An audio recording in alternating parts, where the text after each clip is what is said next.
Welcome back, everybody, to Dungeon Brew. John and I are continuing our series on talking about the masters within a Thieves Guild. Today we're talking about the Taskmaster. Stay tuned. Welcome to Dungeon Brew.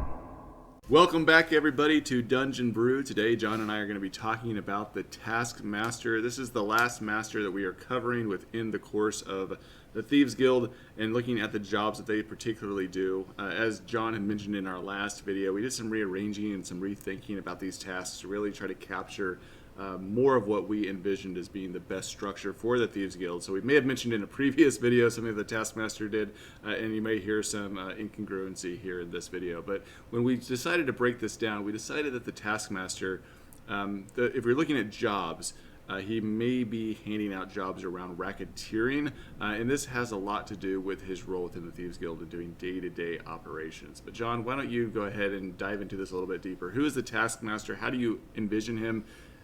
What are the similarities and dissimilarities between him and the other masters?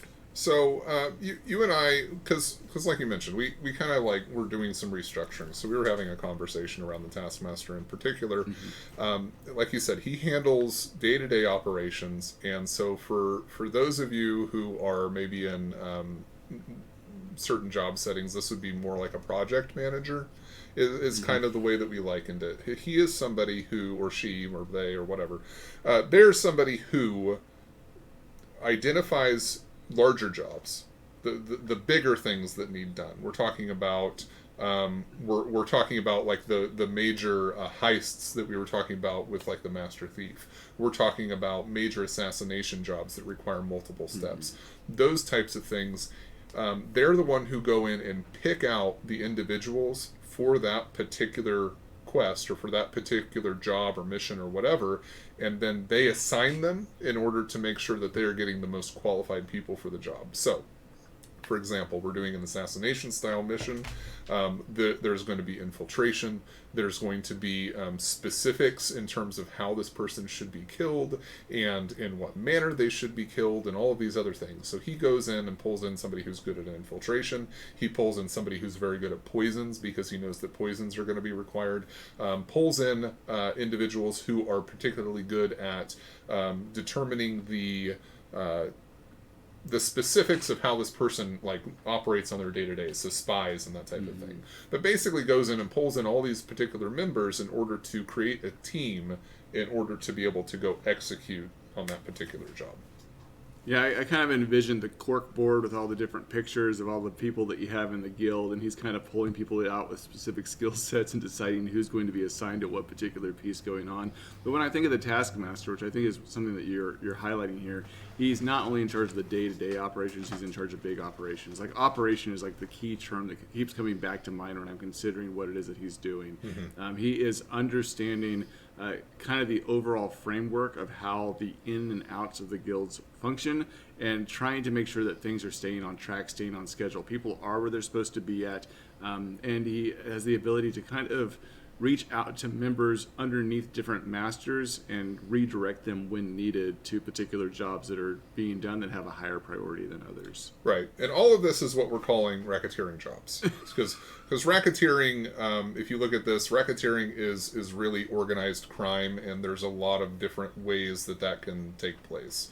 So the Taskmaster handles racketeering jobs, and when we're talking about racketeering, we're talking about those broad scope, multi-member, or multifaceted, multi-member style jobs that are not simply go here, do this thing. So you might almost think of this in terms of, again, I think we talked about Grand Theft Auto, or I did a few weeks ago, but this is Lester. This is the guy who's organizing it, collecting the information, and then making sure that they have specific members, or determining at least the need for members, and going in and saying, okay, so we need somebody who's going to be in charge of our escape route. We need somebody who's in charge of infiltration. We need somebody we need to get the right thug who is, the correct amount of muscle for the type of job we're doing. Like all of these different things in order to set up your heist mission or your overall job in the way that you want it set up. Yeah, he's the handler in lack of a better sense. And the funny thing is that the Taskmaster I don't think is oftentimes talked about in the course of tabletop role-playing games. But in most instances, like when you are the player yourself, or if you're the GM, this is the guy that most player characters are first enacting with or encountering in some way to get work to do for the guild. Like, at least in my mind, that's how it functions. You're very rarely getting access to all of these other masters or even the guild master. You're talking to this guy who's essentially testing your worth by putting you into positions to do little small tasks for bigger jobs that are going on. It's saying, hey, you know, Joe has this assassination job he's handling downtown, or so-and-so has an infiltration job they're doing. You're going with them to support them in it to make sure that it's being completed. And so you're like the tag-along that's going along with members of the guild that's being assigned by the Taskmaster. Yeah, or even smaller jobs than that. This could just be something along the lines of the spy master has identified that this particular region we haven't hit in a while, so we notice that there's a lot of talk about how, you know, wealth is superfluous in this particular district in the city, and so he talks with the master thief and says, yeah, I don't have a whole lot of people positioned there, and I don't have enough depth in my ranks to do that. And so the Taskmaster goes in and goes, you, and you're not doing anything. You're going to this district and you're going to start pickpocketing. Like, hit the streets hard and go pickpocket. That's all you're doing.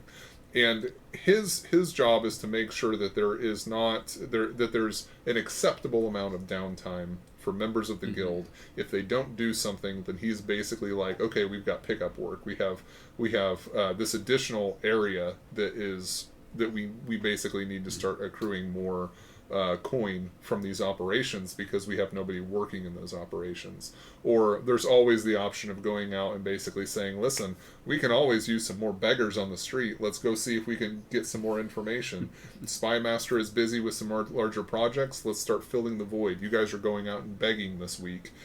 So hit these districts in the city. You guys are going to go hang around, try and collect some coins if you can, but keep your ears open and let us know if you hear about any rumors that are interesting.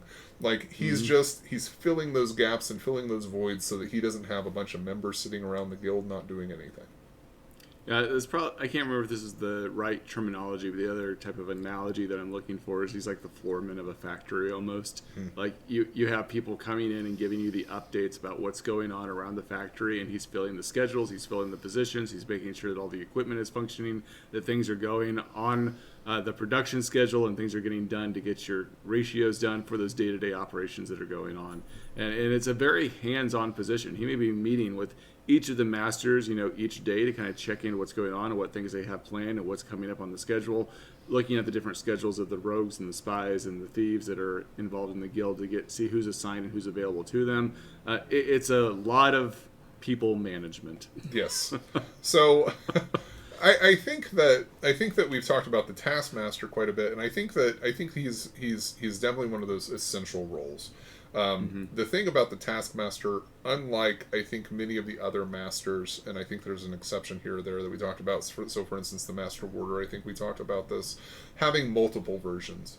There can definitely be multiple Taskmasters within the guild, particularly for larger guilds, especially if there are a number of larger operations. So if you have a larger guild where you have major jobs for the smugglers, major job for assassination, major job for some kind of heist in terms of a burglary, you may have 2 or 3 or 4 different taskmasters because you have to handle day-to-day operations. You have to handle these major jobs, and there's only so much that one individual can do. So the taskmaster is one of those masters that has a tendency to be duplicated throughout the guild in order to try and fulfill the guild's necessary roles, particularly for the larger ones.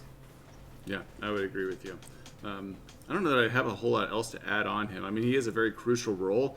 I think that sometimes he seems a little lackluster in regards to like the development of him.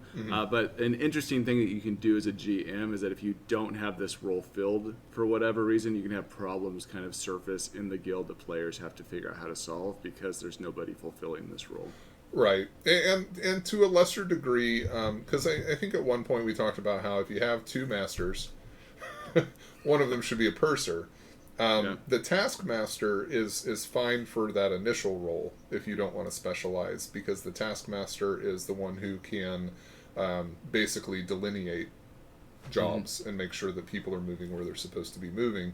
But at the same time, the taskmaster is also a role that kind of can be absorbed by other masters if they're particularly good at organizing their people, or if it's a relatively small guild.